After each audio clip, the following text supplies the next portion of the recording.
आलिजा, ये बीमार लोग सरकारी शफाखाने से दवा क्यों नहीं लेते? बंदा पर्वत, सरकारी शफाखाने में दवा हो तो लें भी, हजारों गरीब कतारों में खड़े होते हैं और उनकी बारी नहीं आती, और बारी आती है तो मतलूबा दवा नहीं मिलती, कहते हैं बाहर से खरीदो। दवाएं क्यों नहीं होती शफाखाने में? इसलिए कि वो मिली भगत से बेच दी जाती हैं हुजूर वाला। जो अत्तार शफाखानों को दवाएं मुहैया करते हैं वो वापस फिर उनके पास चली जाती हैं। आलिजा, बीमारों की इसी परेशानी के पेश नजर मैंने मुल्क में निजी शफाखाने कायम कराए। शाबाश, खूब, बहुत खूब। अब इसी शहर में देख लीजिए, 4 निजी शफाखाने मेरे चचा के और 3 मेरे फूफा के। इस शख्स का बाप मेरे फूफा के शफाखाने में था। मुझे अर्ज करने दिया जाए आलिजा कि बेशतर निजी शफाखानों में इलाज का मेयार यकसा नहीं है।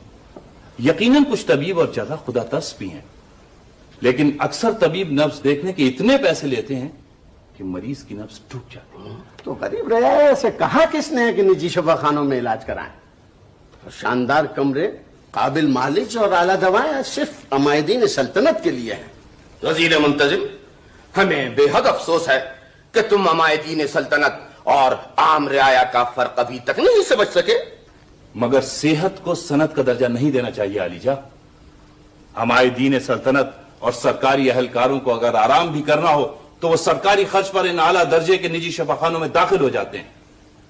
और गरीब आदमी को तपे दिख हो या सख्तान, वो बारामदों में जमीन पर से सकता है, उसे बिस्तर भी नहीं मिलता। क्या चाहते हो तुम?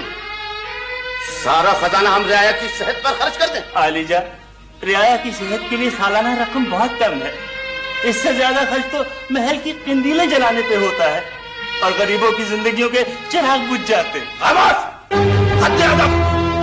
हमारे सामने लबकुशाई की जुर्रत की है तुमने? हम हुक्म देते हैं कि इस शख्स के बाप की लाश भाग के सरकार जब्त कर दी जाए। रहम कीजिए, रहम कीजिए। आलिजा, घर वाले तो लाश की तदफीन का इंतजार कर रहे हैं। तदफीन होगी, जरूर होगी।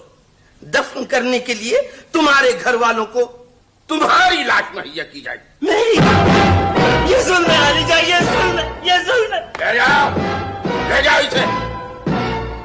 अब रियाया को भी ये जुर्रत हो गई है कि हमारी दीन सल्तनत पर एतराज करें। रहम कीजिए आलिजा, रहम। कैसी सरकूबी फरमाई हमने। सरकशों के साथ ऐसा ही इंसाफ होना चाहिए।